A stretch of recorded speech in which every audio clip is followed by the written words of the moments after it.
Algunas escenas de este programa han sido representadas, incluyendo la descripción de investigaciones realizadas en la escena del crimen. Vino a morir en un montículo de nieve a un lado de la carretera. Una joven que podía ser la hija de cualquiera. Su recorrido la llevó a lugares que ninguna joven ha debido conocer jamás. Pero al final la llevó a casa, en una pequeña comunidad de Pensilvania en la que nunca había estado. Si solo hubiera sobrevivido, se habría dado cuenta de que había personas a quienes les importaba. La evidencia se acumula, no hay sospechosos evidentes. El centro de comercio es bombardeado. Ted Kaczynski es arrestado.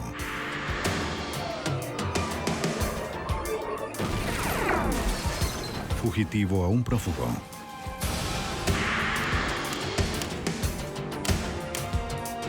Los archivos del FBI. Apareció en la autopista una primavera, una adolescente, una vida truncada. Pasado y su identidad eran un misterio. Solo al descubrir su identidad, podríamos encontrar al asesino. Soy Jim Kallstrom, exdirector del FBI en Nueva York. La autopista ofreció al asesino una vía de escape rápida y fácil, pero el rastro que siguió el FBI para encontrarlo resultó complicado y largo. Esperábamos que no fuera un callejón sin salida. Un extraño en la ciudad. 24 de marzo de 1993, Belafont, Pensilvania. Una tormenta tardía mantuvo alejada a la primavera. De camino al trabajo, un conductor cruzó una carretera poco transitada con nieve a los lados.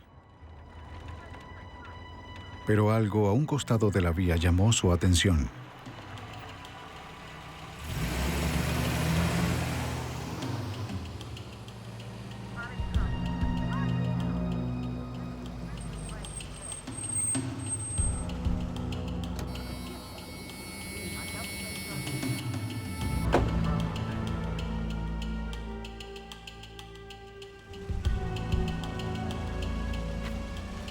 Lo que vio era impensable para ese pacífico valle.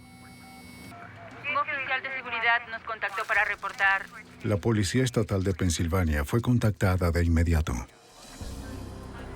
115-2. Una adolescente yacía muerta en la nieve cerca de la intersección de dos de las principales carreteras interestatales. ¿Cómo estás? ¿Cómo está, oficial? ¿Qué tenemos aquí? El forense del condado determinó que la joven había muerto antes de ser abandonada en el sitio. Vestía solo calcetines, ropa interior y un suéter. Y era muy joven, probablemente estudiante de secundaria. Pero lo más perturbador era la cuerda atada alrededor de su cuello. Sus manos también estaban atadas. En el lugar se encontraba el fiscal de distrito Ray Ricard, horrorizado por lo que vio. Lo que más me conmovió fue que no solo asesinaron a la joven, sino que la hubieran tratado con tanto desprecio. La forma en que se encontró el cuerpo, abandonada sobre la nieve, sugería que había sido arrojada a un costado de la carretera como si no fuera más que un desperdicio. Y es algo que, en realidad, me enfurece al verlo. Encontraron a una joven. Trasladaron el cadáver para la autopsia y muy pronto la noticia del crimen se extendió en una pequeña comunidad de 7,000 habitantes. Se trataba del primer homicidio en Belafont en 13 años. Al igual que el fiscal de distrito, la gente de la comunidad estaba conmocionada e indignada. El agente especial del FBI, Randy Kochik, era uno de ellos, quien se sintió atraído al caso mucho antes de que el FBI lo investigara oficialmente. Toda esa área es conocida como Valle Feliz. Es un buen lugar para criar a los niños. Viví allí 12 años. Y un crimen como este no sucede. Que apareciera el cuerpo abandonado de una adolescente en la comunidad era algo atroz. Todos se sentían muy perturbados y peor aún, todos se preguntaban si el asesino vivía en la comunidad. Los detectives buscaron cualquier cosa que pudiera revelar la identidad de la joven, pero no encontraron el monedero ni ninguna otra pista. Recuerdo haberle comentado al detective Madden aquella mañana que sería muy afortunado si pudiera siquiera identificar a la joven o descubrir quién la había asesinado. El detective Madden de la Policía Estatal de Pensilvania fue dejado a cargo de la investigación.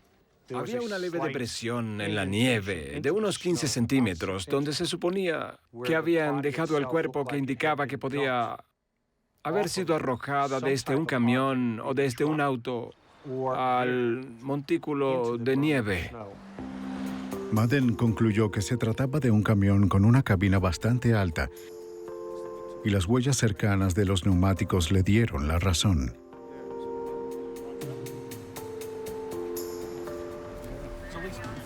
Fueron hechas por neumáticos dobles, tal vez los traseros de un camión con cabina.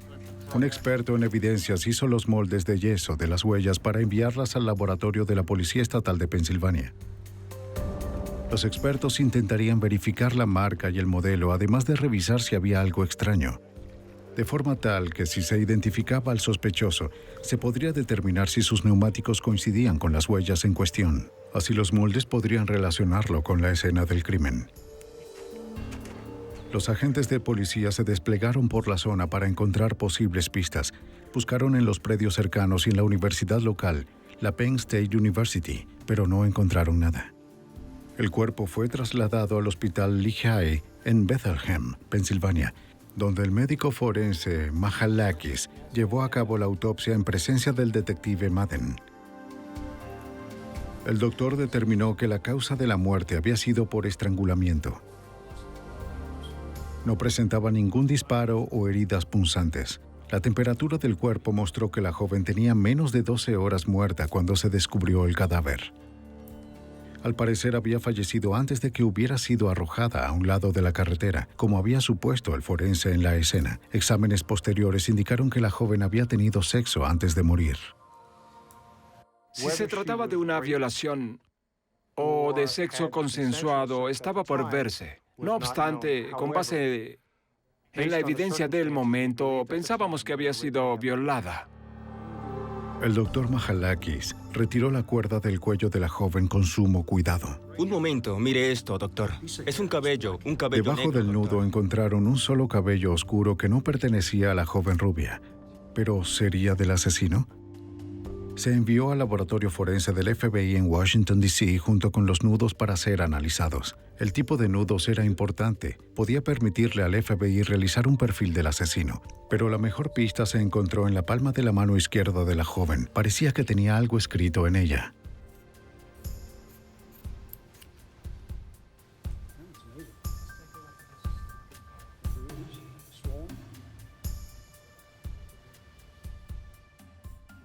Tenía unos números apenas visibles en la palma de su mano izquierda, probablemente escritos en tinta. Tal vez tenían cierto tiempo allí porque apenas eran legibles. Tanto Bill como yo pensamos que esta podría ser la pista que estábamos buscando y que al fin nos conduciría a su identidad.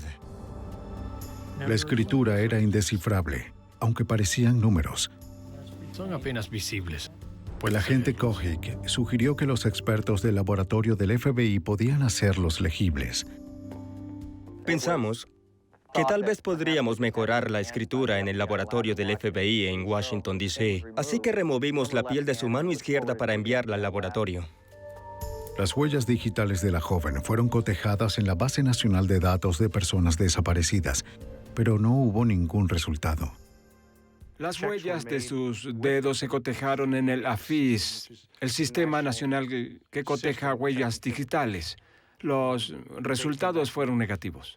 Se examinaron utilizando también descripciones y características del cuerpo y los resultados fueron también negativos. Así que no teníamos registro alguno sobre una persona desaparecida que coincidiera con el cuerpo encontrado. Justo aquí, falta algo. Luego, un odontólogo forense tomó las radiografías que podrían ser cruciales para identificar a la joven. Si las radiografías coincidían con algunas tomadas cuando la joven seguía con vida, se podría confirmar su identidad. Pero antes debía ser identificada visualmente por alguien que la hubiera conocido en vida, lo cual no iba a ser fácil luego de una autopsia total. Cerrar las incisiones faciales realizadas por la autopsia dental y disimular los golpes necesitó horas de trabajo minucioso. Para restaurar la apariencia que tenía mientras vivía, se requería la habilidad de un experto funerario calificado. Stephen Mondak era el indicado para el trabajo. Notamos que había pasado por experiencias muy fuertes. Tuvimos que maquillarla un poco, arreglarle su cabello y vestirla para hacer que se viera tan normal como fuera posible. Luego le tomamos fotografías para publicarlas en los periódicos. Las fotografías la mostraban mucho más natural que cuando fue encontrada. Pero Mondak le dio algo más que un rostro, le dio también un nombre. Cuando el forense la trajo, me dijo, aquí está la señorita Nadie. Le comenté que no me gustaba que la llamara así, de una forma tan impersonal. Y entonces, ¿cómo la vas a llamar?, me preguntó. La encontraron en el condado de Primavera, así que la podemos llamar Primavera. Y como la hallaron temprano, la podemos llamar Amanecer de Primavera.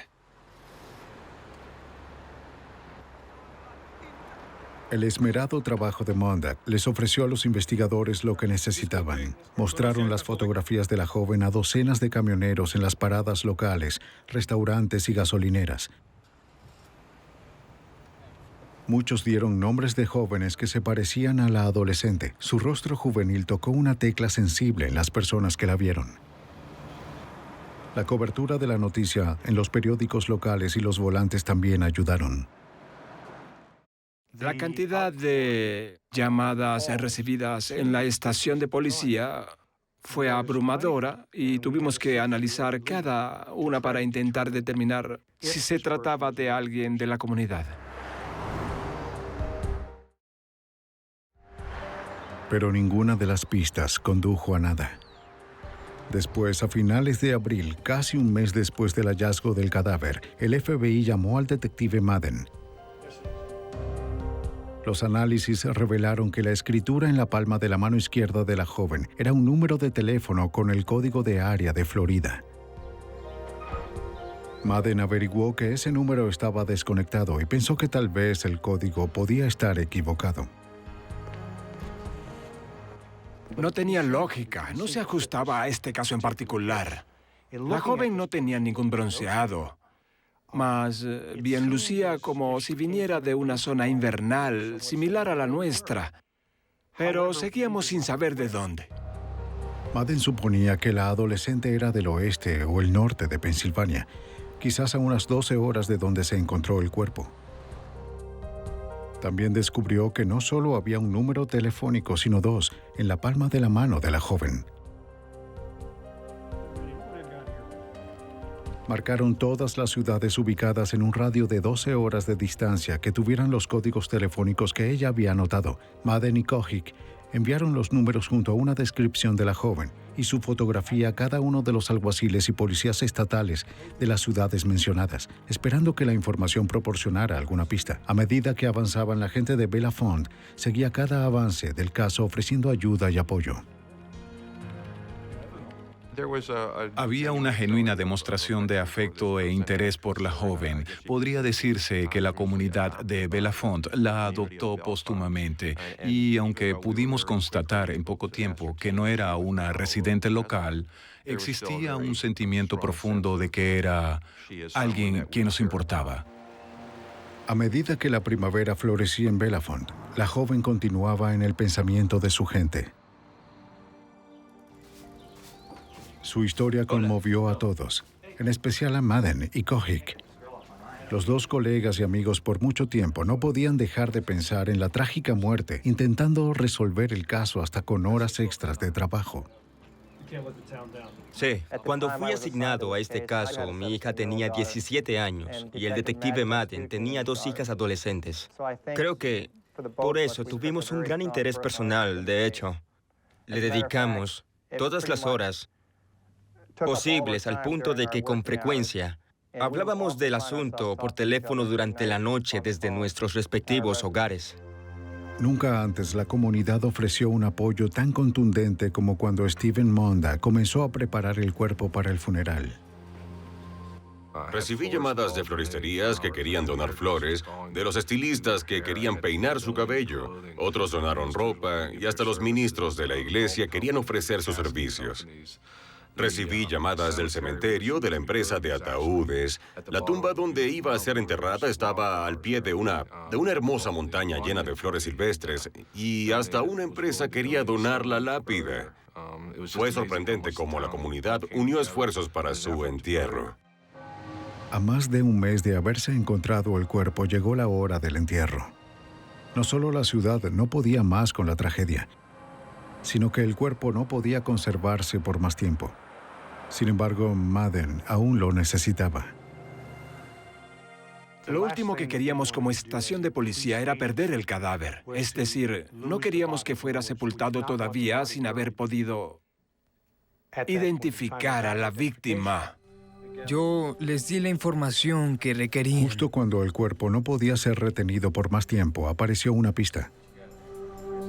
La oficina del alguacil en Maine recibió el kit informativo de Madden. Dime qué te parece. Aunque no reconoció el rostro, llamó a uno de los números escritos en la palma de la mano de la joven, sin tener idea de quién podría contestar. Sí, hola, habla Se el había alguacil comunicado de con Maine. Mark Rosenberg, un consejero de una escuela local. Una pista prometedora dada la edad de la joven. Mucho gusto. Soy el detective Stamos. Gracias por recibirme. Un detective visitó el hogar de los Rosenberg, de Mark y su esposa. Quisiera mostrarles una fotografía. Cuando el detective les mostró la fotografía, la reconocieron enseguida. ¿Pueden decirme si la reconocen? Y cuando dijeron su nombre, resultó extrañamente conocido. Se llamaba Dawn Marie Birbon. El nombre dado por Steve Mondag resultó misteriosamente preciso. Me sentí impactado. Quedé sorprendido. Era una muy extraña coincidencia. Se sentía bien. Ella era parte de la comunidad. Mark Rosenberg fue una de las últimas personas con las que Dawn habló antes de morir. La última vez que la vi. Los investigadores esperaban que pudiera acercarlos al asesino. Después de una búsqueda que abarcó desde Florida hasta Maine, los investigadores dieron con la identidad de una adolescente encontrada cerca de una interestatal rural de Pensilvania. Durante la conversación con Mark Rosenberg, el consejero de la escuela de Dawn, comentó que lo había llamado días antes de morir desde un teléfono público. Intentó ayudarla, pero ya era demasiado tarde. La escuela a la que asistía era sobre todo para adolescentes en riesgo, como lo era Dawn. Tenía problemas con las figuras de autoridad desde que sus padres se divorciaron. En Indiana, donde vive su madre, había estado en una docena de hogares sustitutos de los cuales había escapado muchas veces. Pero en su último internado encontró una persona en quien confiar, el señor Rosenberg, su consejero. Mientras el señor Rosenberg hablaba con Dawn, el operador le pidió que ingresara más monedas porque estaba a punto de que finalizara la llamada. El señor Rosenberg dijo que lo llamara de nuevo para asegurarse de que estaba a salvo. Ella prometió que lo haría. Él le dio el número de su casa que, por supuesto, escribió en la palma de su mano. Dawn le dijo que lo llamaría, pero al final nunca lo hizo. La escuela envió los registros dentales de Dawn a Pensilvania, donde los odontólogos forenses los compararon con las radiografías tomadas en la morgue. El resultado fue una identificación positiva y un punto de inflexión en el caso. El FBI se incorporó oficialmente en el caso bajo la figura de secuestro. Teníamos a una joven que fue encontrada atada y abandonada en un montículo de nieve en Pensilvania, que había sido vista unos días antes en el estado de Maine. Era un caso interestatal. A lo mejor La investigación se centró en Maine, donde Dawn fue vista con vida por última vez. Los oficiales de la Policía Estatal de Maine entrevistaron a los amigos de Dawn, incluyendo a Heidi Hansen. Heidi les contó que Dawn planeaba viajar con un camionero como lo hizo el año anterior.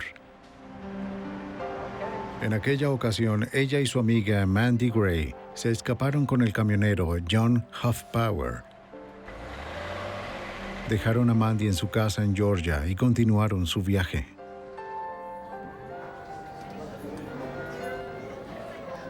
Lo que comenzó como un viaje se convirtió en una relación. Mientras pasaban las semanas, su relación se hizo más íntima. Qué bueno Ella es verte. la mujer de mi vida, Don. ¿Quién quería conocerte? Hoffpauer llevó a Dawn a casa de su abuela.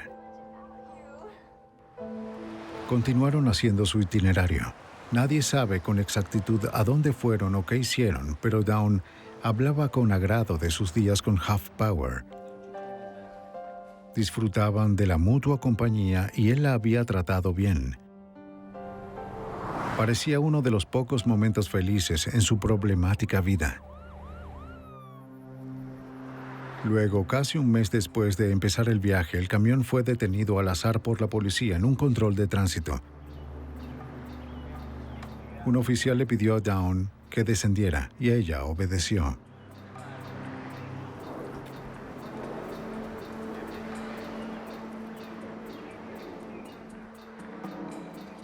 Al verificar su licencia, apareció como persona desaparecida en un reporte emitido por su escuela. El oficial le comunicó que tendría que acompañarlo. No voy a ninguna parte. Cuando trató de alejarla de Hoffpauer, No me iré, rogó no voy a que ir. no lo hiciera, pero fue en vano. La policía la regresó a la escuela. Disculpe, pero no podemos hacer nada. Desde entonces su comportamiento había sido bueno y estaba por graduarse en pocos meses. Pero las cosas no eran lo que parecían.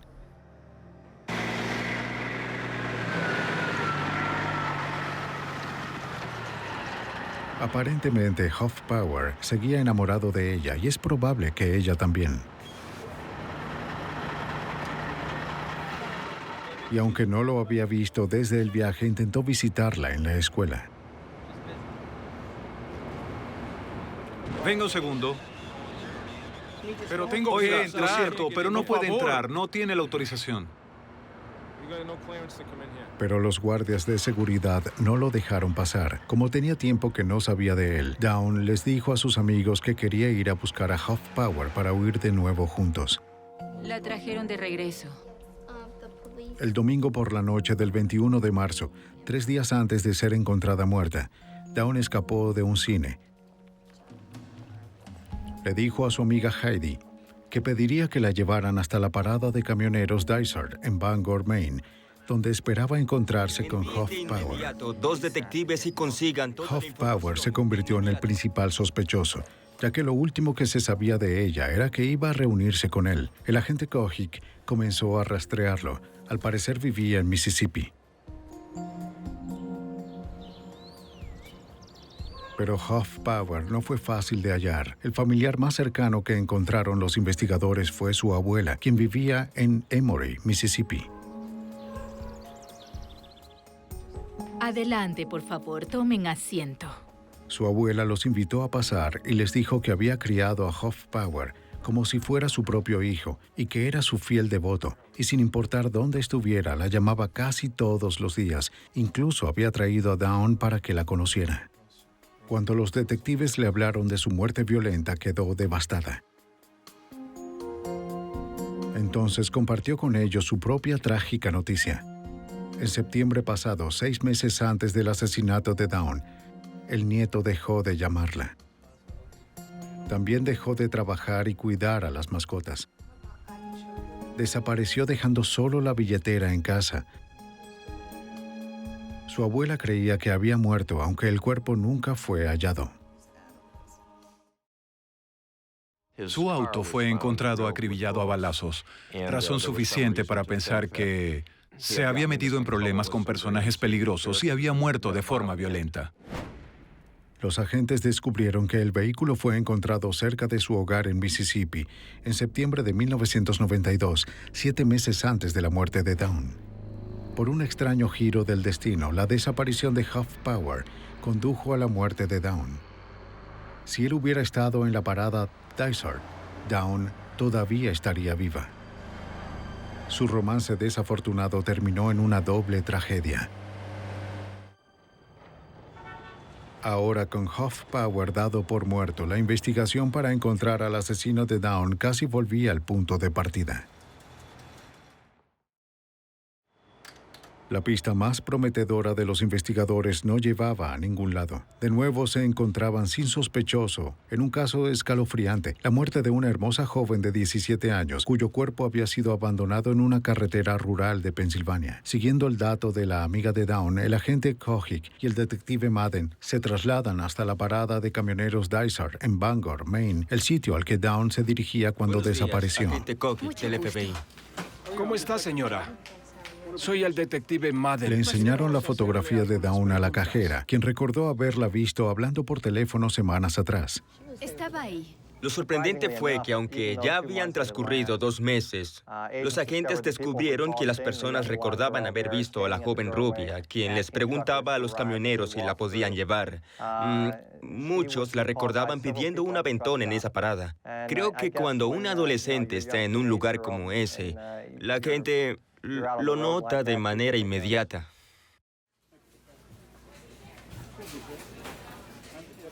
Era obvio que Dawn había hecho sus últimas llamadas desde ahí. El puesto de la cajera donde los camioneros pagaban el combustible estaba solo a 4,5 metros de la cabina telefónica, desde donde Don hizo las llamadas a sus amigos y a la escuela. Era fácil imaginar cómo se produjo un posible encuentro entre Don y un camionero. El agente Kochik solicitó una orden al gran jurado federal para obtener los registros telefónicos. Sí, mucho. Revisarlos sería una ardua tarea, pero la mejor opción en un caso donde las pistas no conducían a ninguna parte. O tal vez alguna otra amiga. Eso es lo más seguro. La gente a la que Dawn había llamado podía tal vez saber a dónde había ido y con quién había estado. ¿Los tenemos? Enseguida. Los registros telefónicos confirmaron la llamada a su consejero escolar Mark Rosenberg de Maine. También revelaron que telefonió a varias amistades. Su última llamada fue a las 10 de la mañana a Mandy Gray, la joven que había viajado con ella y Hoffpauer. Un oficial de la policía estatal visitó a Mandy en su casa de Georgia. Ella confirmó que Dawn la llamó desde la parada de camioneros Dysart. Dijo que un camionero amable la llevó hasta allá y que además le dio dinero para comer antes de dejarla. Mandy comentó que su amiga se sentía decepcionada por no haber podido encontrar a Hoffpauer. Parecía no tener nadie más a quien acudir ni a dónde ir. Si regresaba a Indiana, donde vivía su madre, temía que las autoridades la detuvieran. Con base en la conversación sostenida con la amiga de Georgia, el oficial Madden y yo concluimos que un camionero le había dado un aventón desde la parada Dysart y decidimos que lo mejor sería intentar identificar a los camioneros que se habían detenido en el lugar en esos días. Entonces conseguimos una orden del gran jurado federal para obtener los recibos emitidos durante los 4 días cercanos a la última vez que Dawn estuvo allá. Mientras tanto, el oficial Madden obtenía los recibos de las 3 paradas de camioneros más cercanas al sitio donde fue encontrado el cuerpo de Dawn en Pensilvania. Tenía la esperanza de que la persona que llevó a Dawn también hubiera comprado combustible en 2 de los lugares. Era una posibilidad, pero poco probable. La distancia entre Bangor y Belafont es de más de 1.040 kilómetros y un camión grande puede viajar sin problemas 2.400 kilómetros o más con el tanque lleno. Sin duda se trataba de una tarea difícil. No obstante, Kochik y Madden emprendieron la minuciosa tarea de revisar miles de recibos de las gasolineras.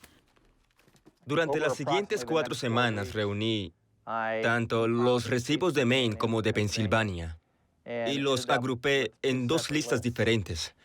Luego de comparar la una con la otra, descubrí que solo un nombre coincidía entre miles y miles de nombres. El nombre era el de James Robert Cruz Jr., quien había comprado combustible en la mañana del 22 de marzo en la parada de camioneros Dysart, mientras Dawn hablaba por teléfono a solo 4,5 metros de distancia. 3 días después lo hizo de nuevo en Milesburg, Pensilvania, pocas horas antes de que el cuerpo de Dawn fuera encontrado cerca de ahí.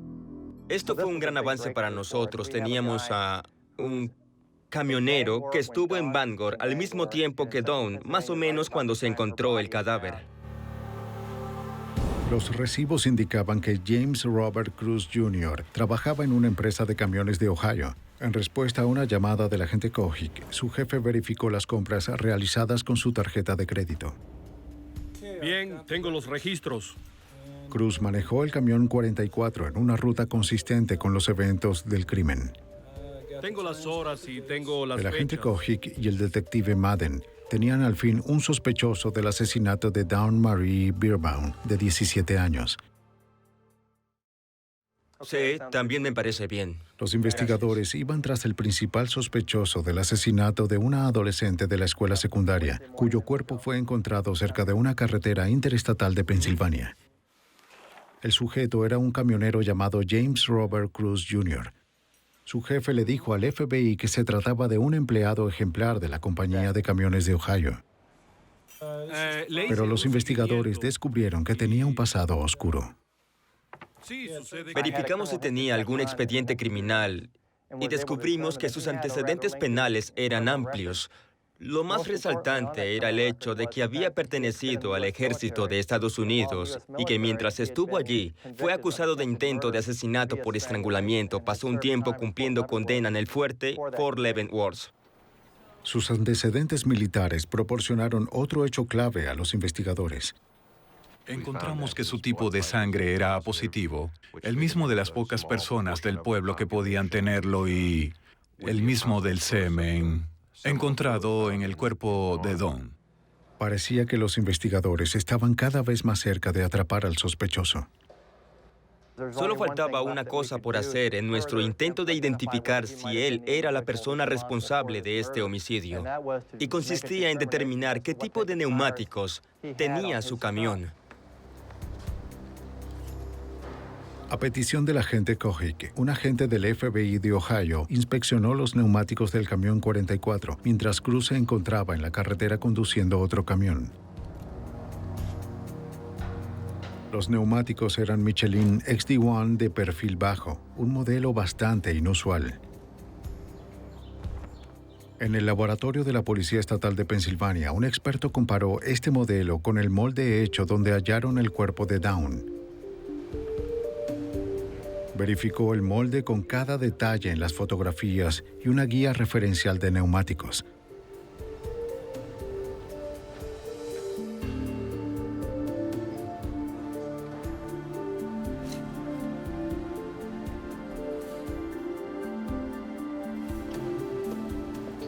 Coincidían. Otro adelanto esencial para el caso. Los neumáticos coincidieron, la sangre coincidió, además de los recibos de combustible. De acuerdo a la oficina del fiscal, esto era suficiente para emitir una orden de cateo que permitiera revisar el camión de Jean y tal vez tomar muestras de sangre y cabello para un análisis posterior de ADN.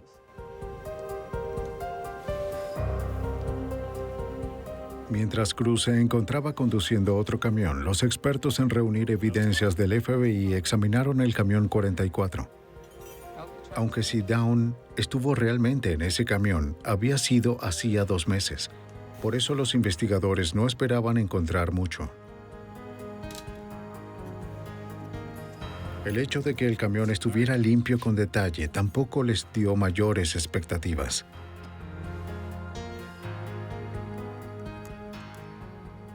La búsqueda tomó casi el día entero y se hizo de forma exhaustiva. Revisamos tanto el camión como la cabina, además de hacer un registro de alrededor de 300 fotografías. Pero no se encontró nada. De hecho, uno de los expertos en evidencias estaba a punto de dar la búsqueda por terminada cuando algo captó su atención. No hay nada. Miré la puerta del lado del acompañante y noté que había una parte que estaba alfombrado. Al observarlo más de cerca, descubrí algo importante. Descubrí un cabello rubio. Este cabello estaba enredado en las fibras de la alfombra. ¿Viste algo? Parecía increíble, Pero ahí estaba. Bill, vengan. Era como si Dawn aún no estuviera lista para darse por vencida. Parece un cabello El rubio. cabello se envió al laboratorio del FBI para ser analizado. Pensé que era demasiado como para ser cierto, pero podía ser el cabello de Dawn.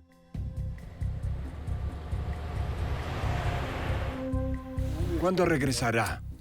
Ahora los investigadores esperaban el regreso de Cruz de su ronda. Señor James Cruz. Le dijeron que buscaban a una joven fugitiva que fue vista por última vez en Bangor, Maine. ¿Le molesta si usamos su oficina? No, en lo absoluto. Gracias, Le Joe. dieron a entender que ya habían interrogado a varios conductores. Tome asiento, por favor. Sabemos que lleva un registro de sus viajes. Pidieron ver su registro de viajes correspondientes a los realizados en los días en cuestión. Los registros son exigidos por el gobierno para evitar que los conductores conduzcan demasiadas horas. Cruz admitió que los había falsificado. ¿Son exactos? Bueno, usted sabe.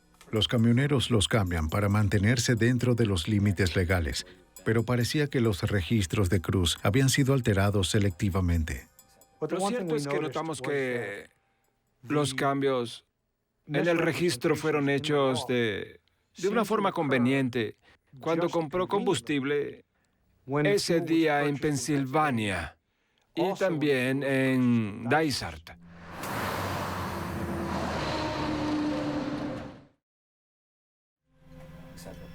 En respuesta a las preguntas, Cruz describió muy calmado su recorrido, pero al preguntarle si había comprado gasolina en Bangor y Pensilvania, respondió que no había ninguna necesidad porque los 2.080 litros que carga el camión eran suficientes para el viaje. ¿Esta es su firma? Entonces le mencioné que teníamos el recibo que confirmaba que llenó el tanque de su camión el miércoles por la mañana. Hizo una pausa y luego dijo que ahora sí se acordaba de haberlo hecho porque se podían usar las duchas gratis en esa parada de Milesburg. Cuando le pregunté por qué no lo recordó antes, solo respondió, bueno, supongo que lo olvidé. Señor Cruz, vamos a mostrarle una fotografía. Después le enseñaron la fotografía de Dawn. Le preguntamos si alguna vez había visto a la joven. De nuevo, seguro y calmado, respondió que jamás la había visto, que no la conocía y que nunca antes la había visto en su vida. ¿No la vio en Bangor? Le dijeron que tenían evidencia sólida que lo involucraba en el crimen. Las llamadas telefónicas de Dawn desde Bangor coincidían con su parada en el sitio. Sus neumáticos coincidían con los de la escena del crimen. Y por último, su tipo de sangre era el mismo que el encontrado en el cuerpo. Todo esto lo atribuyó muy tranquilo a la mera coincidencia. Realmente no entiendo. En ningún momento durante el interrogatorio sus gestos indicaron que estuviera nervioso con las preguntas. Y a medida que avanzaba la noche, creo que hasta el mismo Madden llegó a pensar que ya no era tan sospechoso. A pesar de que contábamos con toda esa evidencia circunstancial, se mostró demasiado tranquilo y cooperador. ¿Tiene algún problema? Cruz lucía amable, incluso cuando los investigadores le mostraron la orden para obtener una muestra de sangre y cabello. Más tarde, los expertos en perfiles del FBI explicaron que una respuesta tan calmada puede ser un signo de culpabilidad. El 6 de septiembre, los resultados de los análisis de sangre y del cabello dieron positivo. Las muestras de Cruz concordaban con el cabello y el ADN que el asesino había dejado en el cuerpo de Dawn. Con la evidencia en la mano, los agentes obtuvieron una orden federal de arresto de James Robert Cruz Jr. El FBI y la Policía Estatal de Pensilvania habían identificado al hombre que violó y asesinó a una adolescente. El 8 de septiembre de 1993, con una orden federal de arresto, el agente Kojic y el detective Madden detuvieron a James Robert Cruz cuando regresaba de un recorrido con su camión. A medida que llevaban a cabo el arresto, su actitud relajada se derrumbaba. Coloque sus manos sobre Una la de cabeza. las diferencias notorias entre el interrogatorio inicial del señor Cruz y su arresto fue el cambio en su comportamiento. No hice nada, no hice nada. Ya no era aquella persona calmada y segura de sí misma que conocimos en la primera entrevista. En contraste, El señor Cruz se comportó desagradable y molesto con el agente Kojic y conmigo. El arresto de Cruz fue la recompensa a la determinación de unos investigadores comprometidos con la captura del asesino, de una joven que podía ser la hija de cualquiera de ellos. A solo 6 meses antes, contaban con un cuerpo que yacía en la nieve de una carretera interestatal sin ninguna identificación. Fue acusado de asesinato en primero, segundo y tercer grado, violación, secuestro y el cargo federal de huida ilegal para evitar su captura. En realidad quisiera aprovechar estos minutos. Para Dawn, la pesadilla comenzó como una aventura. El domingo 21 de marzo dejó a su amiga Heidi en un cine cerca de su escuela en Poland Spring, Maine. Luego de despedirse, se dirigió a Bangor, donde esperaba encontrarse con John Hoffpower. Un camionero amable la llevó hasta la parada. Ella y John habían estado separados por meses y deseaba volver a verlo, pero él no estaba ahí. No sabía que estaba desaparecido y tal vez muerto. En su lugar, su vida se cruzaría con la de un hombre mucho más siniestro, James Robert Cruz Jr.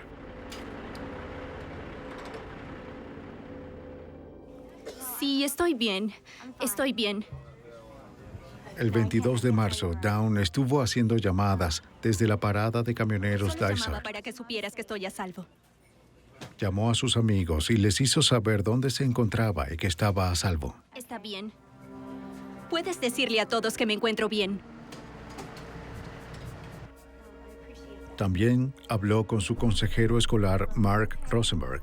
Le comentó que había huido, pero que estaba bien y que lo llamaría esa misma noche. Aguarde un segundo, ¿sí? Un momento, Escribió el número de teléfono en su mano para no perderlo.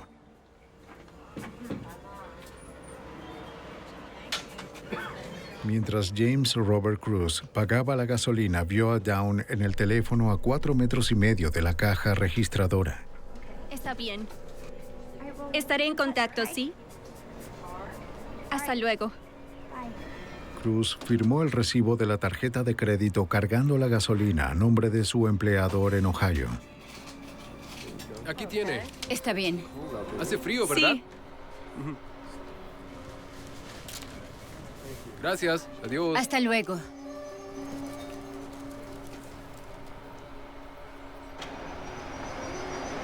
Oiga, señor. ¿A dónde va? Voy hacia el sur. ¿Podría llevarme a Georgia? Sí. ¿Puede llevarme? Claro, sube. Sí. A Dawn no le tomó mucho tiempo convencerlo de que la llevara. Ella y Cruz se dirigieron al sur.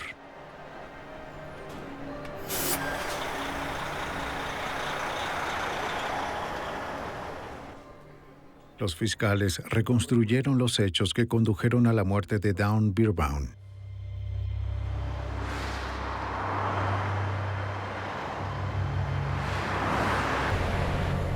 La joven no tenía idea del peligro que la esperaba y las horas que pasó con James Robert Cruz Jr. serían sus últimas.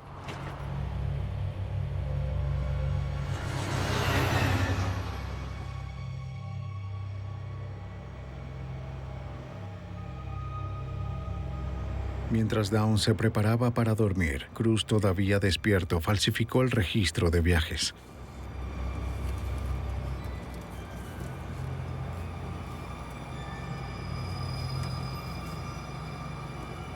Pronto descubriría que estaba cautiva, indefensa y sin salida, en manos de un cruel depredador.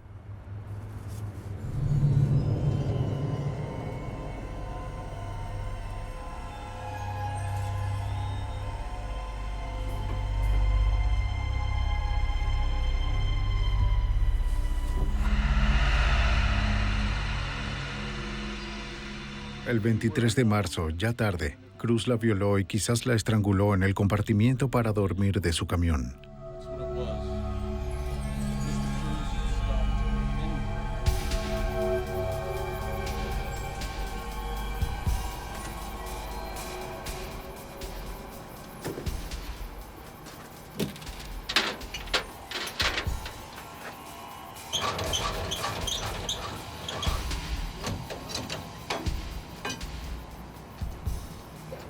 Esa misma noche, luego de comprar combustible en Pensilvania, desenganchó el remolque en otra parada.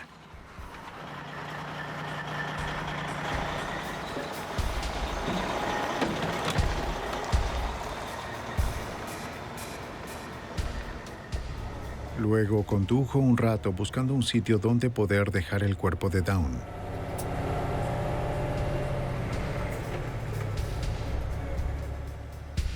Cruz recorrió carreteras rurales de Pensilvania, ansioso por deshacerse de la joven sin vida.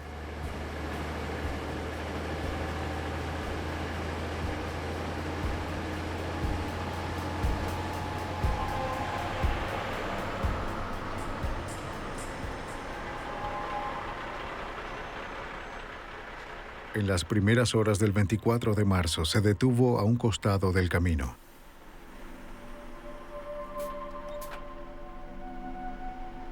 Y arrojó el cuerpo de la adolescente fuera del camión, cerca de la entrada a la autopista.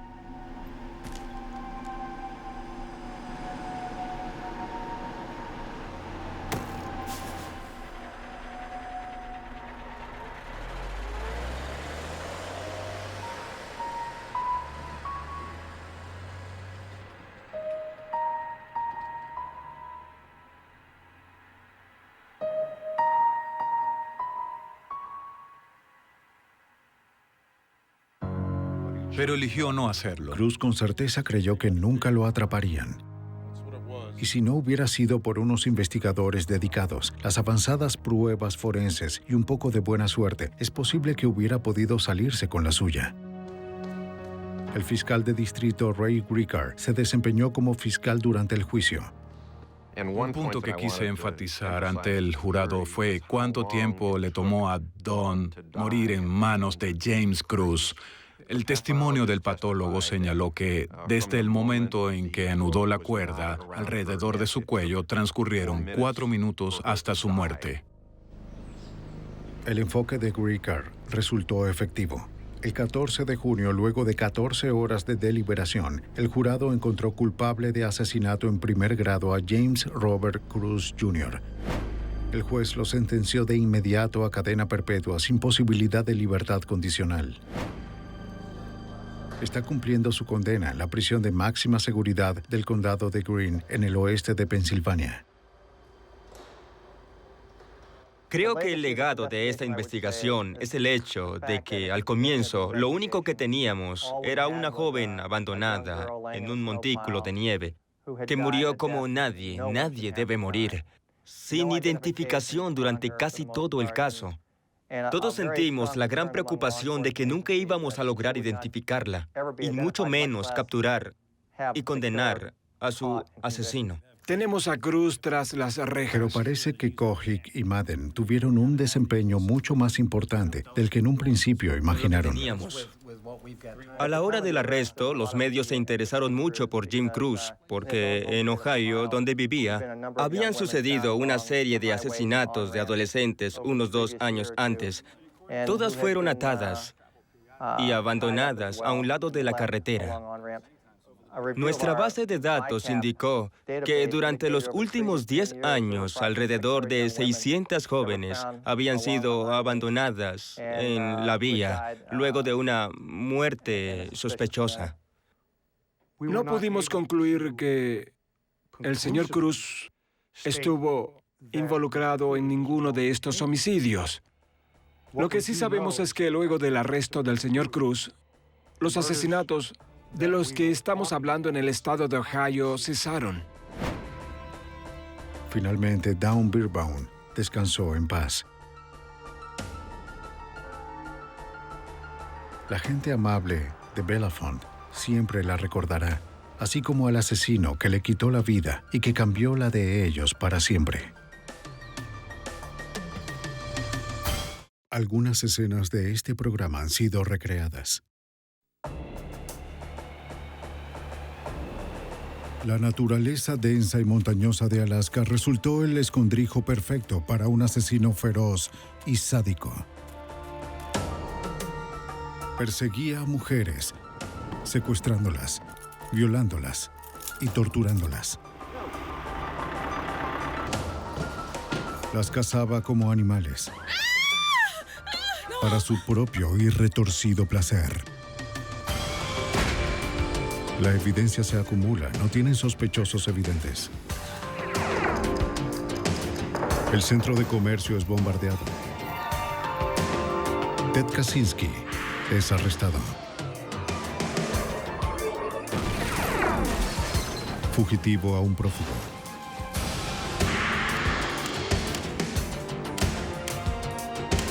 Los archivos del FBI. En los años 70 y 80, las personas iban a Alaska buscando un nuevo comienzo para reinventarse o para desaparecer un tiempo. Algunas de estas no fueron voluntarias. Soy Jim Kallstrom, exdirector del FBI en Nueva York. La matanza del asesino en serie quedó expuesta cuando los cuerpos de mujeres jóvenes comenzaron a aparecer en tumbas superficiales en bosques de Alaska. Allí el asesino se sentía en casa. Su búsqueda comenzó a 5.000 kilómetros de distancia, donde los analistas del FBI estudiaron la mente del criminal. El juego del cazador. Ella era una modelo joven que buscaba una oportunidad.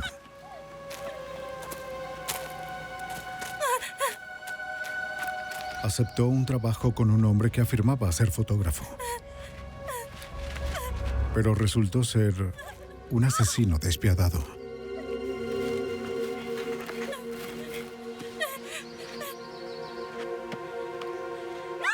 No fue su primera víctima. O la última.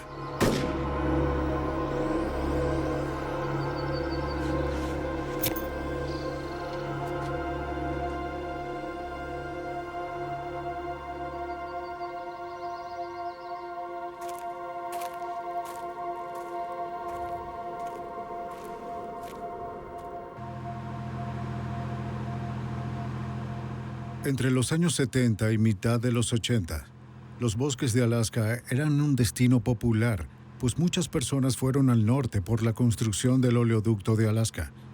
La población aumentó. El 13 de agosto de 1982, 2 oficiales fuera de servicio de la ciudad de Anchorage cazaban alces cerca del río Kinnick, a unos 30 kilómetros de la ciudad. Todo está muy tranquilo aquí. Sí. Mientras avanzaban por el bosque denso, se encontraron con restos humanos parcialmente enterrados. Los dejaron tal como estaban.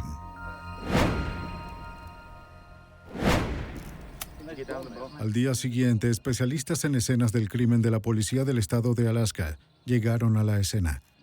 Los crímenes del área caen bajo la jurisdicción del estado. Además de ropa y vendaje elástico, los agentes encontraron un cartucho calibre .223 en la tumba superficial. El cartucho está en la arena. Los registros dentales identificaron los restos como de Sherry Morrow, de 23 años, una bailarina exótica reportada como desaparecida por su novio un año antes. Los agentes lo llamaron para darle la noticia. Su vestimenta coincidía con la que reportó en su desaparición, pero su amuleto de la suerte, un collar de oro con dije en forma de flecha que nunca se quitaba, desapareció. Morrow quizás fue asesinada poco después de su desaparición, dándole al asesino más de un año para cubrir sus rastros. Encontrarlo sería casi imposible. En el año que siguió al descubrimiento del cuerpo de Sherry Morrow, más mujeres comenzaron a aparecer. La triste realidad es que encontrar cuerpos en los bosques de Alaska no es tan extraño. 2 o 3 veces al año, un alpinista novato o algún cazador puede perderse y sucumbir a la naturaleza. Pero una cantidad creciente de cadáveres significaba otra cosa. Durante la construcción de una carretera nueva el 2 de septiembre de 1983, un equipo desenterró restos de un esqueleto humano cerca de donde se encontró el cuerpo de Sherry Morrow un año antes. Los huesos llevaban un buen tiempo ahí. Hasta no hace mucho, esta área del río Kinnick era tan apartada que solo se podía llegar por bote o avioneta. Los restos fueron identificados como los de Paula Golding, de 17 años, una secretaria desempleada que se mudó a Alaska desde Hawái. Llevaba 5 meses desaparecida. Igual que Sherry Morrow, tomó el trabajo de bailarina exótica para ganarse la vida.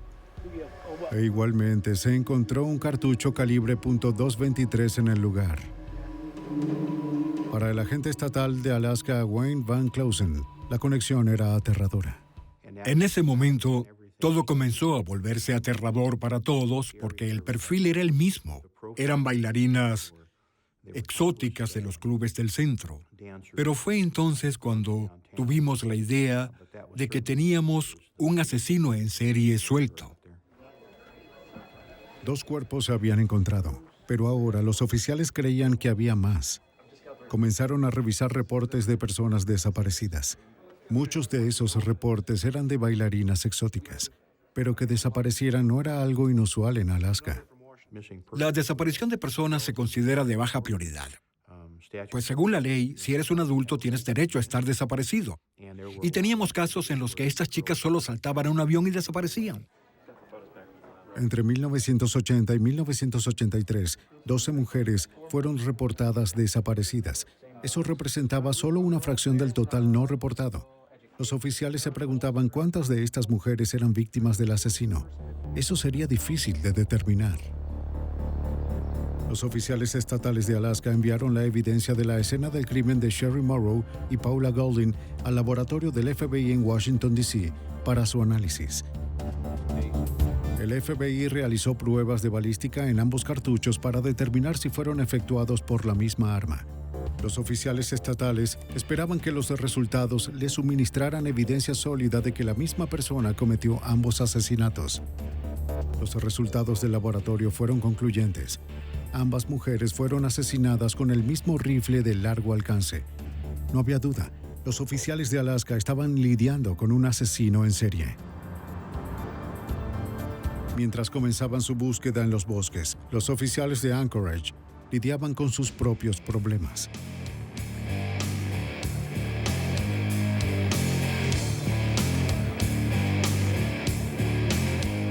Cada ciudad tiene su lado oscuro, y Anchorage no es diferente. Excepto que en Alaska las noches son más largas y oscuras. En los 70 y los 80, Anchorage era una ciudad fronteriza. Los hombres venían a trabajar y las mujeres lo hacían para calmar su soledad. A algunas mujeres les atraían los clubes nudistas porque esperaban ganar dinero fácil. Otras, buscando algo más digno, trabajaban en los clubes hasta que algo mejor surgiera. Para muchas, eso nunca ocurrió.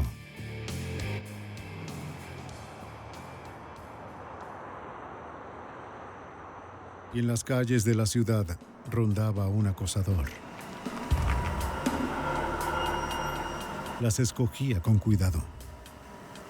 A sus víctimas casi no las echaba de menos, ya que en una ciudad conformada por forasteros resulta difícil establecer nexos.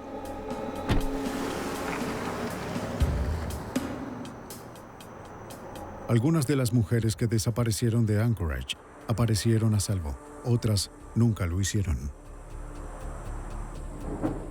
Pero las desapariciones no eran el único crimen reportado. A primeras horas del 13 de junio de 1983, Cindy Paulson, de 17 años, corría por una autopista de Anchorage. Tenía poca ropa y esposas.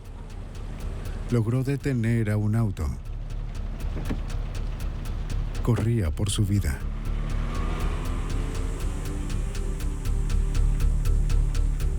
El conductor la dejó en su motel. El recepcionista llamó a la policía de Anchorage. Señorita Paulson. Un oficial le quitó las esposas y trató de calmarla. Permítame quitarle El oficial de la policía, Greg Baker, recuerda el incidente. La encontramos esposada y con poca ropa. Fue muy convincente. Estaba muy asustada, muy atemorizada. Y nos contó su historia. Paulson, que era prostituta, le dijo a Baker que resultó engañada la noche anterior. Lo describió como muy delgado, desaliñado, de 1,80 m de estatura, con lentes y tartamudo. Pensó que no parecía un tipo peligroso. Pero tan pronto se subió en su auto, la esposó y le colocó un revólver con mango de madera en su cabeza.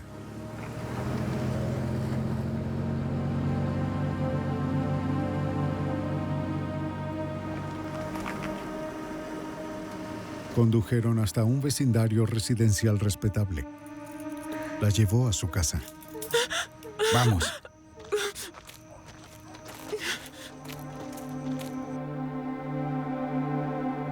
El lugar estaba bien cuidado y lleno de trofeos de caza. Tenía una cadena colgando del techo de la sala. La encadenó y la desnudó.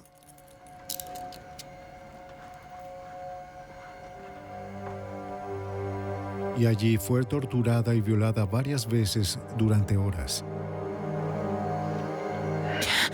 Fue horrible. Luego se fue a tomar una siesta, dejándola ahí. Puso mis manos así. Pero no había terminado. Dijo que la llevaría a su cabaña en el bosque. ¡No! Si trataba de llamar la atención de alguien, la mataría y también a esas personas. ¡Muévete! Le dijo que ya tenía su coartada preparada. ¡No, por favor! Sus amigos mentirían por él. Nadie creería su historia. Se dirigieron al aeropuerto. Pudo verlo subiendo un arma a una avioneta. También vio su oportunidad para escapar. Su única oportunidad de salvar su vida.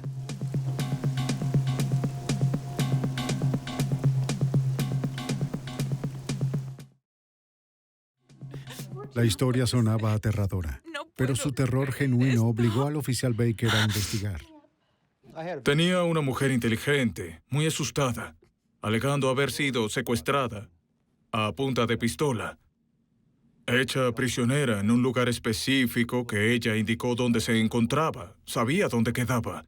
Describió el interior del lugar, describió el recinto, incluyendo varias cabezas de animales que estaban colgadas en la pared. Camino al hospital para una revisión, Paulson insistió en detenerse en el aeropuerto para mostrarle a la policía la avioneta que había visto antes. La identificó plenamente. Estando allí, un guardia de seguridad nos detuvo. Describió el auto de la misma forma que Cindy lo hizo y, de hecho, nos dio el número de matrícula. Ese número de matrícula confirmó la dirección, o al menos al área, en la que Cindy nos había indicado que se encontraba la casa. La policía acudió al lugar para hablar con el dueño del auto.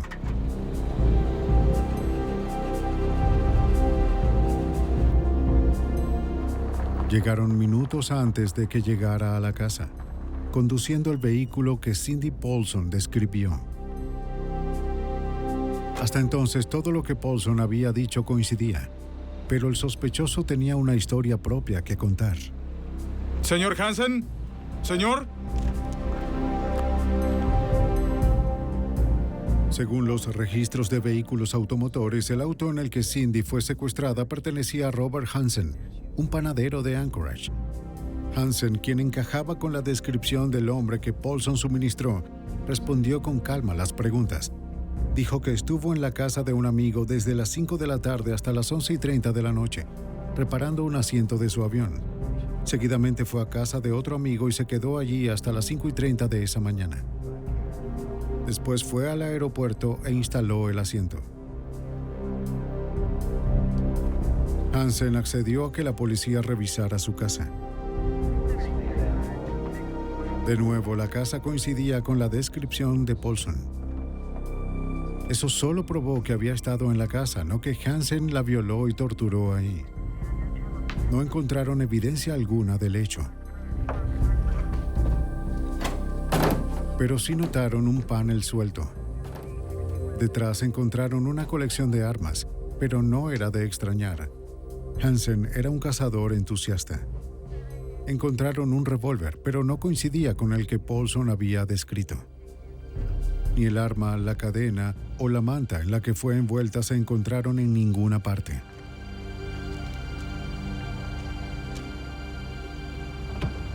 El auto de Hansen lucía limpio. La policía de Anchorage no encontró nada que encajara con la historia de Paulson. Las coartadas fueron corroboradas y verificadas. Y el señor Hansen fue liberado luego de la revisión de su casa. ¿No encontraron nada? Paulson, alterada aún por su experiencia, pudo identificar a Hansen de una serie de fotografías. Pero cuando se le dio la oportunidad de hacer la prueba de polígrafo, se rehusó. ¿Una prueba? Su profesión le creaba un recelo inherente hacia la policía. Y a estos un recelo inherente hacia ella. No, no la haré. No creo que pueda. Sintió que nunca iba a ser tomada en serio. No creo que pueda hacerlo. Poco después se fue de la ciudad por un tiempo para tratar de dejar atrás esa pesadilla. Las autoridades de Anchorage también desestimaron el caso. Debido a que las coartadas fueron verificadas, a que tenían problemas con las continuas idas y venidas de Cindy Paulson. Y, por supuesto, por su estilo de vida, me enteré que el caso había sido suspendido por el Departamento de Policía de Anchorage. La policía no había reunido una evidencia sólida que conectara su historia con la de Robert Hansen. Pero para el oficial Greg Baker, esto no había terminado. Era el único oficial que creía en la historia de Paulson y no la abandonaría. El depredador de las calles de Anchorage seguía allá afuera, libre para cazar más víctimas. Hasta mañana. Robert Hansen, el sospechoso principal del secuestro y violación de Cindy Paulson, fue liberado por falta de evidencia sólida. El oficial Baker seguía intrigado. Últimamente, la policía de Anchorage lidiaba con lo que parecía algo más que reportes de mujeres desaparecidas que involucraban a prostitutas como Paulson, o bailarinas exóticas, o mujeres que escaparon. La declaración de Paulson de que estuvo a punto de ser subida a un avión solo reforzó sus sospechas inquietantes sobre Hansen. La llevó al aeropuerto donde volarían lejos, con la historia de que si mantenía las esperanzas, la regresaría y la dejaría ir. Cindy fue inteligente para saber que sería un viaje sin retorno, al igual que yo. Era solo cuestión de juntar las piezas y darse cuenta de que él era sospechoso por lo de las bailarinas desaparecidas. El supervisor de Baker suspendió la investigación sobre Robert Hansen, pero Baker no podía dejarlo así. La historia terrorífica de Cindy Paulson tenía muchos detalles como para no investigar. Nadie, excepto Baker, la escucharía. Continuó su investigación. En la superficie, Baker no encontró nada en los registros de Hansen que levantara sospechas. Se mudó a Anchorage desde Iowa hacía 16 años y abrió una panadería. Fue un gran éxito. Tenía una esposa e hijos y, excepto por su tartamudeo, se adaptó muy bien. Cuando no estaba en la cocina, Hansen disfrutaba volar su pequeña avioneta, una Cup Piper Super Cup. Ya en tierra, se dirigía al bosque. Era un buen ciudadano, no encajaba en el perfil típico de asesino en serie. Existían muchos otros vagando por Alaska que encajaban con ese perfil. Ellos no tenían compañías, no tenían familias. Hansen sí. Tenía todo que perder. Frank Rothschild era fiscal asignado en el caso de Paulson. Bob el panadero. Los agentes y la policía solían ir a esta tienda de rosquillas todo el tiempo. Solía ser un lugar conocido, tenía una panadería y todos lo conocían. Era un sujeto agradable y trabajador. Sin conocer sobre la investigación que hacía el oficial Baker en Anchorage, los policías estatales seguían buscando a su asesino en serie. Seguían encontrándose cuerpos en los bosques de Alaska.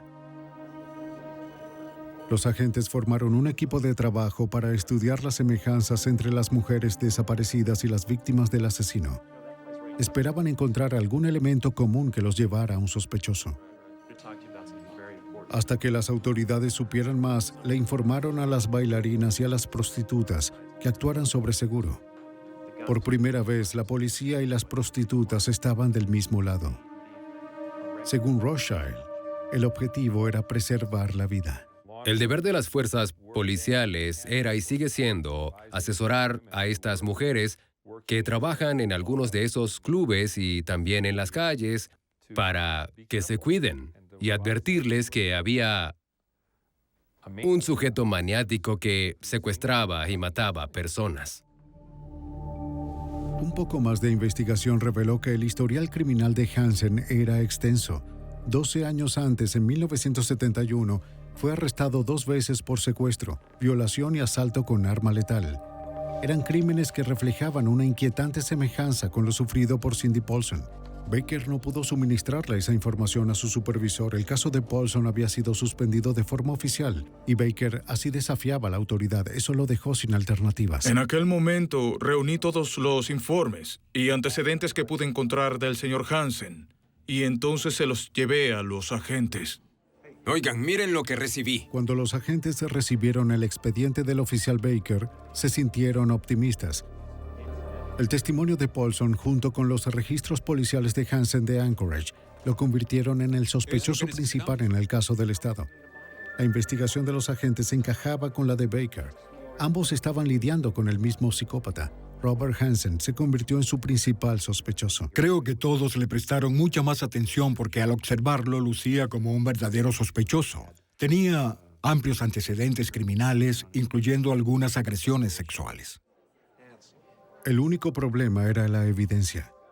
Aun cuando Hansen era un violento agresor sexual, sus registros no lo señalaban como alguien capaz de cometer homicidio, y no existía alguna conexión que lo vinculara con Sherry Morrow, Paula Golding y las otras mujeres desaparecidas.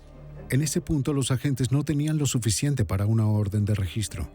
Solo sabían que 3 mujeres estaban muertas y 12 desaparecidas. Afuera acechaba un asesino en serie. Los agentes necesitaban atraparlo antes de que asesinara de nuevo. Necesitaban ayuda. Se trataba de un asesino múltiple. Y en Alaska no se tenía experiencia con esos casos. Y alguien intuyó que el FBI no solo tenía experiencia, sino que tenía una unidad diseñada específicamente para tratar de ayudar a descubrir quiénes eran estas personas. Para atrapar al asesino en su propia casa, los agentes pidieron ayuda a más de 4.500 kilómetros de distancia. Solo el FBI contaba con los recursos necesarios para entrar en la mente del asesino. Cuando los agentes estatales de Alaska determinaron que tenían a un asesino en serie en sus manos, se dieron cuenta de que no tenían la experiencia para detenerlo, pero conocían a alguien que sí. En Quantico, Virginia, se encuentra la Unidad de Apoyo Investigativo del FBI. Aquí los agentes intentan predecir patrones de conducta al analizar las acciones de un criminal. El agente retirado del FBI, John Douglas, ayudó a construir perfiles de comportamiento y aún trabaja como asesor. Sus perfiles se basan en 25 años de entrevistas con asesinos convictos, quienes le enseñaron a Douglas a pensar como ellos. Aprendió que los asesinos en serie actúan según sus fantasías de control y conquista. A medida que Douglas poco a poco gana su confianza, los lleva de regreso a la escena del crimen. Al final los haces hablar. Al principio te dan esa mirada misteriosa, regresan, vuelven a 10 años atrás, 20 años atrás, cuando cometieron el crimen y entonces fijan en ti esa mirada y sus recuerdos son tan precisos que la fantasía es lo que los hace seguir una y otra vez. Y les permite sobrevivir cuando están en prisión, así que tengo que aprovechar eso. Toma tiempo, pero una vez que estoy ahí, obtengo muy buena información. De estas entrevistas se extrajo una lista de rasgos y hábitos comunes de los asesinos en serie. Comienzan muy jóvenes con crímenes menores como piromanía o maltrato a animales. Con los años su violencia aumenta. Para cada caso nuevo, los analistas aportan su conocimiento de cómo evolucionan los asesinos. Para comprender al criminal, debes estudiar el crimen.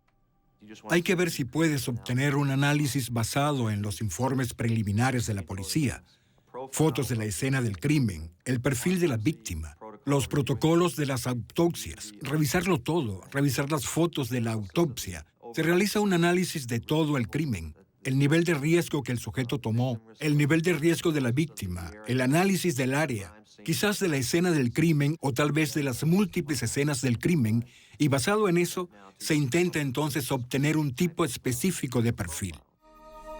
Al examinar cada aspecto de un crimen no resuelto, un analista puede determinar características específicas del asesino, tales como edad, profesión y aspectos físicos. Los oficiales contactaron al FBI para ver si la agencia pudo realizar un análisis del asesino de Anchorage. Esperaban que el perfil afinara la investigación y aportara pistas que hubieran pasado por alto. Los oficiales le dieron al FBI lo que necesitaban para construir el perfil de conducta. Para un perfil acertado y preciso, solo necesitaban hechos por parte de los agentes, no análisis ni teorías. El oficial Wayne Van Clausen no quería perder tiempo.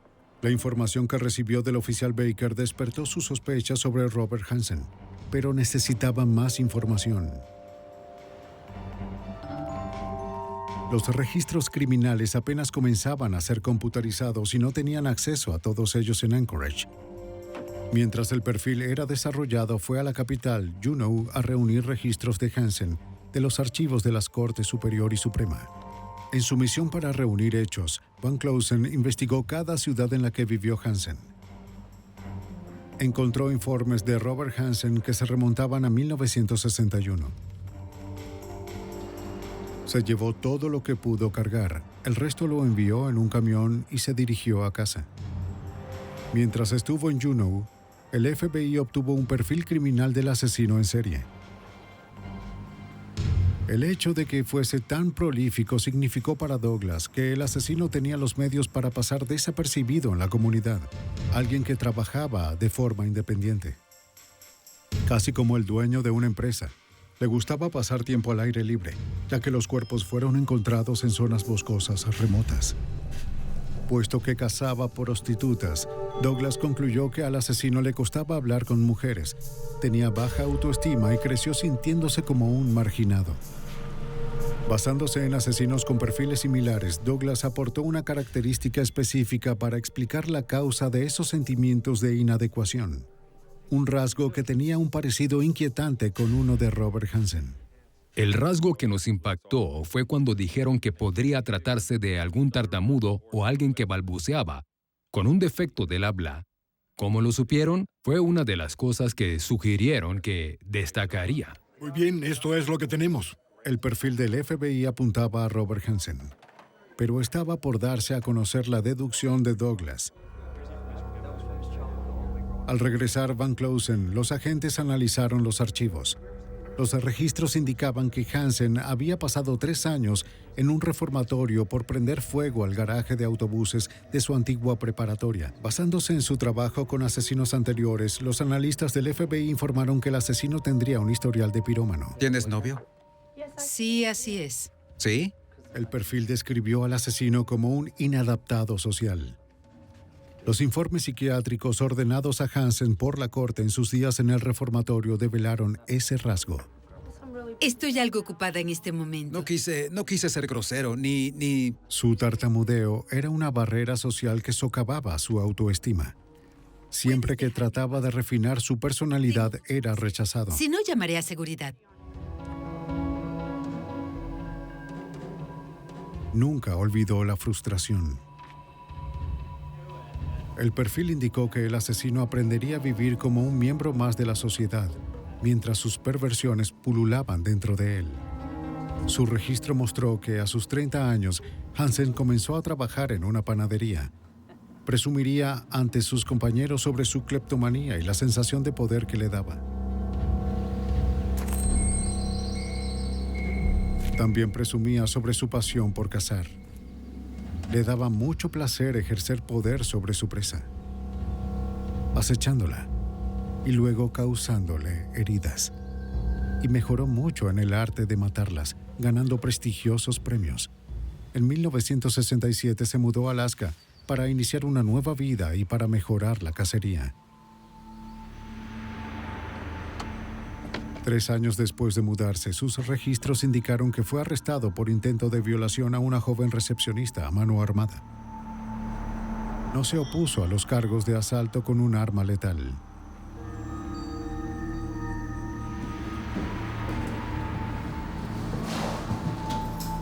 Poco más de un mes después, fue imputado por el intento de agresión a una mujer de 18 años que siguió a su casa. Este hombre se involucró en casos de robo apenas llegó a Alaska, en casos de secuestros, y le hicieron evaluaciones psiquiátricas que mostraban que era muy inestable, con toda clase de fantasías extrañas. Fiel al perfil, Hansen parecía un ciudadano respetable, por lo que los tribunales fueron indulgentes. En una oportunidad afirmó tener pérdidas de memoria y recibió tratamiento psiquiátrico y 5 años en un programa de inserción laboral. Secuestró a una de sus primeras víctimas fuera de una cafetería, la llevó a una cabaña en la naturaleza y la violó a mano armada. Ella tenía 17 años en ese momento. Por supuesto, me dijo que si llamaba a la policía me perseguiría y me mataría. Me dijo que era un hombre de negocios excepcional. Nunca mencionó mientras duró la violación, ni antes ni después de eso, que estaba casado, pero sí que era un hombre de negocios excepcional y que yo solo era una niña y nadie me creería. Y tuvo razón. Todo lo que los analistas dijeron del agresor de las matanzas en serie encajaban con el sospechoso Robert Hansen, un hombre de verdad peligroso que pasaba desapercibido dentro de la multitud. Mientras los policías se concentraban en Hansen, se dispersaron para buscar más víctimas en el área del río Kinnick, donde 3 cuerpos habían sido encontrados. Creían que las bailarinas que aún estaban desaparecidas podrían estar enterradas cerca de las otras tumbas, pero los agentes no encontraron nada. El área era muy grande y remota como para cubrirla por completo. A pesar del perfil tan convincente del FBI de los antecedentes policiales, los agentes no tenían nada tangible como para relacionar a Hansen con los asesinatos. Sus registros policiales eran muy antiguos y la evidencia muy circunstancial como para tener peso en el tribunal. Los investigadores esperaban que Cindy Paulson pudiera ayudar. Era la única víctima sobreviviente a la ola de asesinatos de Hansen. Tal vez podría recordar algo más de su experiencia. Paulson dio otra declaración, pero esta vez pudo identificar una de las armas que Hansen tenía en su posesión. Aparte de Paulson, Hansen no había sido implicado en una violación o secuestro por más de 10 años. Pero con la esperanza de fortalecer su caso y establecer un patrón de conducta, los investigadores buscaron otra víctima de Hansen de años anteriores, cuya experiencia coincidiera con la de Paulson. Aunque esta primera víctima ya no viviera en el área, los agentes la rastrearon y le pidieron su ayuda. Recibí una llamada de Alaska preguntando si me gustaría colaborar con la sentencia del señor Hansen. Me dijeron que había asesinado, hasta donde sabían, a 7 mujeres. Y me explicaron que la última víctima se escapó. Aceptó testificar cuando fuese el momento, pero los agentes aún tenían un caso débil. Aunque los agentes estaban seguros que iban por el camino correcto, no tenían suficiente para probar que Hansen era un asesino en serie. De acuerdo al oficial de Anchorage, Greg Baker, Hansen sabía que las autoridades tramaban algo. Una mañana estaba conduciendo y necesitaba comprar unas rosquillas para el turno. El señor Hansen estaba ahí. Estaba parado en una ventana y decoraba pasteles, cupcakes y galletas. Y recuerdo observarlo y me mantuvo la mirada y se podía notar que estaba nervioso. Continuó colocándose glaseado en el pulgar y eso me gustó. Lo que haremos será Aunque los investigadores tenían a Hansen en la mira, aún carecían de evidencia para relacionarlo de forma directa con los crímenes. Pero como Hansen encajaba tanto con el perfil, Douglas voló a Alaska para revisar el caso e informar a los agentes y al fiscal Frank Rothschild sobre cómo proceder con este sospechoso. Douglas creía que Hansen era el asesino en serie. El cazador ahora era la presa. Así que la misión era ofrecerles un buen análisis. ¿Tenía él la capacidad de cometer un crimen así? La respuesta era sí. Creía en la prostituta y creía que era capaz de cometer esos crímenes. La idea de Douglas era llevar a Hansen para interrogarlo, mientras que al mismo tiempo revisaban su hogar. Para obtener una orden, los investigadores necesitaban enumerar artículos que creían estaban en la casa. Sabían que tenían que buscar el arma que Cindy Paulson describió y la que disparó las balas encontradas en las tumbas de Sherry Morrow y Paula Golding. No era suficiente. Necesitaban algo más, algo que probara la culpabilidad de Hansen, de forma contundente. Le preguntaron a Douglas si había algo más que pudiera incluir en la orden. Sí, uno de los descubrimientos es que estábamos lidiando con un asesino en serie, y los asesinos en serie inician con una fantasía. Y una de las cosas que mantiene en marcha la fantasía luego del crimen, cuando salen en la noche buscando víctimas, es que toman una especie de recuerdo. Lo llamamos regalos o trofeos, algo que pertenezca a la víctima. Douglas ayudó a los fiscales a escribir la declaración, basado en la probabilidad de encontrar recuerdos de los mencionados en el perfil. Muy bien, anoté 2. Cualquier cosa, desde una joya de la víctima hasta una licencia de conducir. Muy bien, sí. Pero un perfil de conducta nunca antes había sido usado como la base de una orden de registro en los Estados Unidos. Rothschild sabía que necesitaba respaldarlo con más información convencional. Era obvio que el departamento fiscal quería que la orden de registro fuese a prueba de balas. Querían que fuese completa y positivamente segura, sin ningún error. Sabían que se trataba de un caso grande. Lo último que querían era que algo saliera mal con la orden de registro y tuvieran que descartar la evidencia.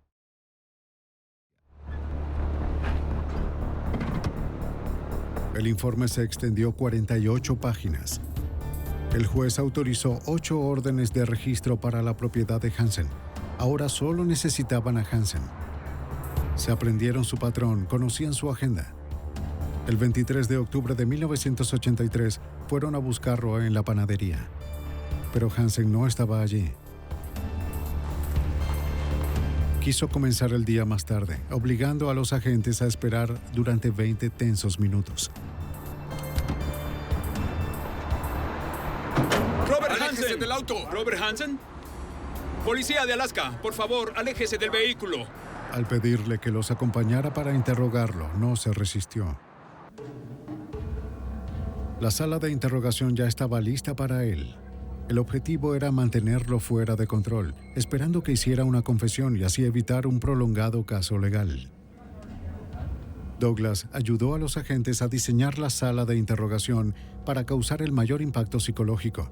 Fotos de las escenas del crimen y objetos relacionados se dispersaron por el lugar para que Hansen los viera antes de la entrevista. En el momento preciso, los agentes llegaron e iniciaron el juego mental. El FBI asesoró a Rothschild sobre cómo hacerlo. Hay que hacer preguntas para generar más discusión. Esa fue la estrategia de juego número 1. Era obvio que sabíamos que todos los casos eran investigados. Y queríamos hacerlo hablar en específico sobre cada uno de ellos. Él trató de sondearnos para determinar qué sabíamos. Pude ver que su estrategia era tratar de ver qué sabíamos y seguirnos el juego. Mi estrategia, por supuesto, era descubrir lo que él sabía. Mientras Rothschild trataba de que Hansen se abriera y confesara, los agentes ejecutaban la orden de registro. Su esposa estaba en casa. Los agentes fueron muy precavidos, filmando todo el procedimiento.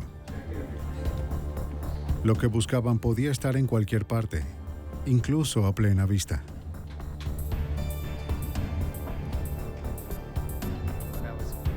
Hansen sabía que los agentes habían accedido a sus registros policiales y psicológicos. No les dio a las autoridades nada que no supieran ya. Habló sobre su infancia dolorosa, su estricta familia, su ira.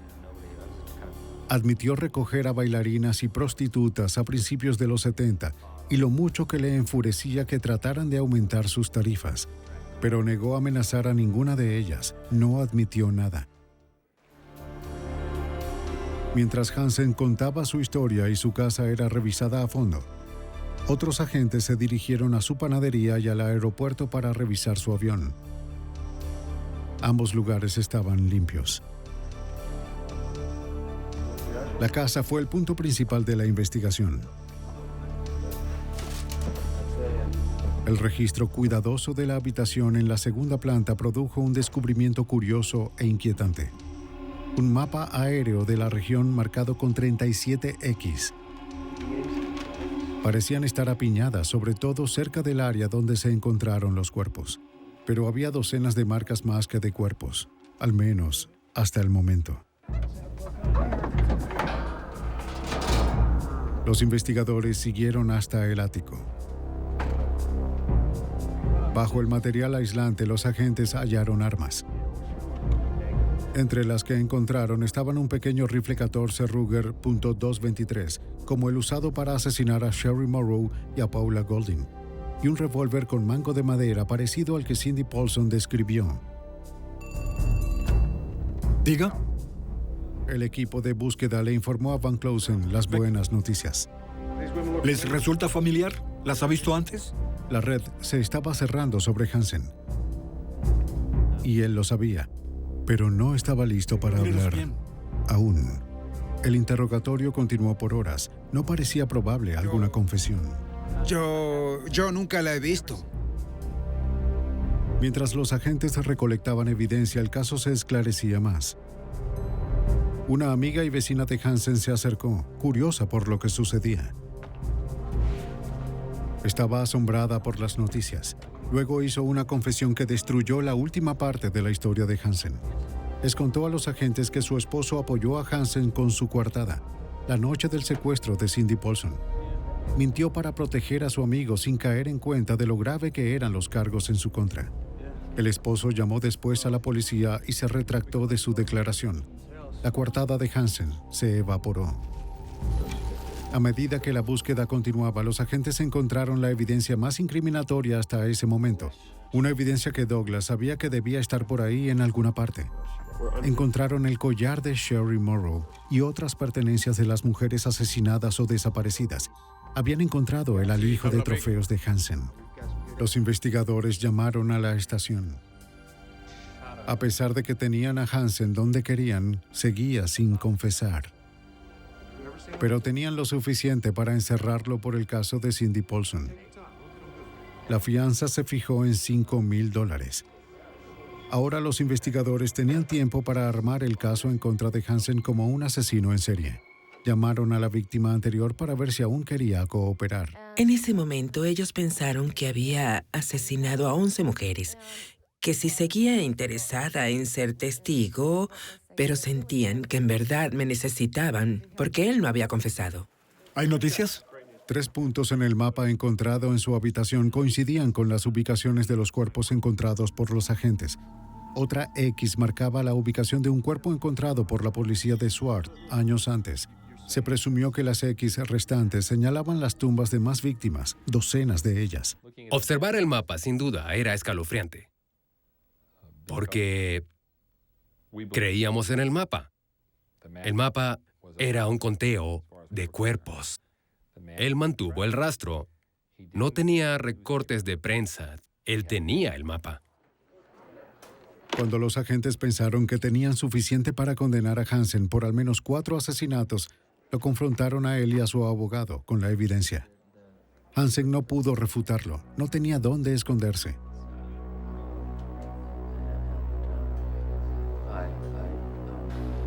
Al fin, era momento de confesar. Era hora de que Hansen llegara a un trato.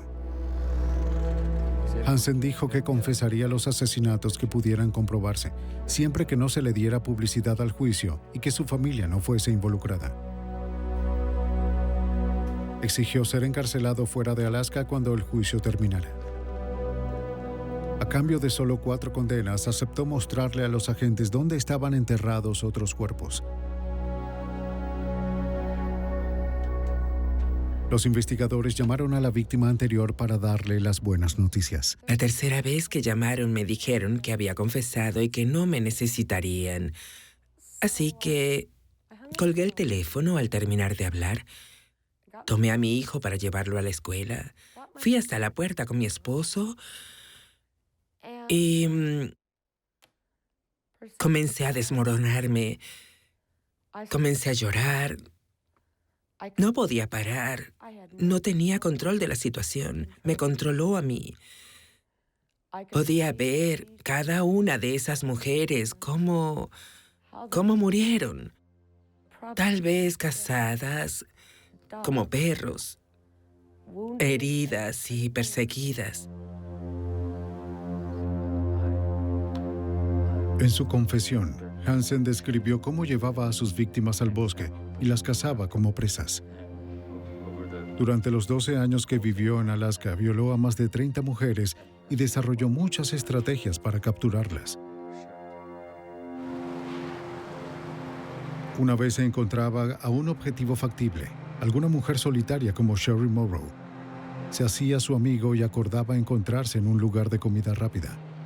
Si era bailarina o aspirante a modelo, le ofrecía pagarle por fotografiarla. Llegaba temprano y permanecía en su auto. De esa forma se aseguraba de si la mujer llegaba sola y de que no tenía a nadie esperándola en el estacionamiento, sin testigos. Luego entraba a encontrarse con su nueva víctima.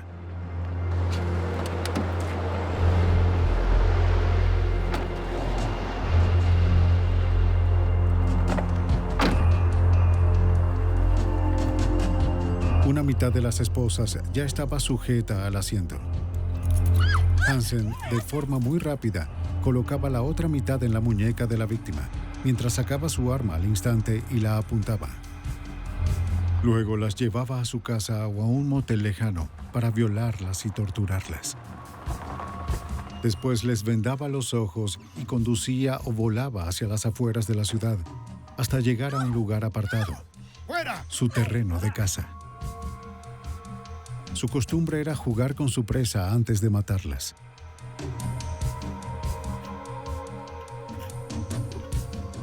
Hansen confesó que en el verano del año 83 diseñó lo que llamó su plan de verano.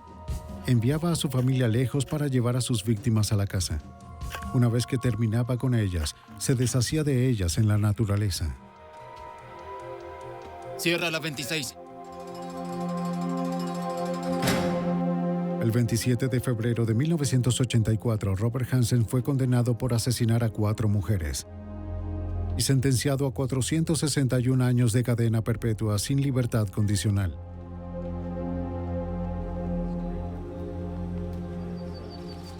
Después de ser sentenciado, Hansen acompañó a los agentes al bosque a buscar a más de sus víctimas señaladas con X en su mapa.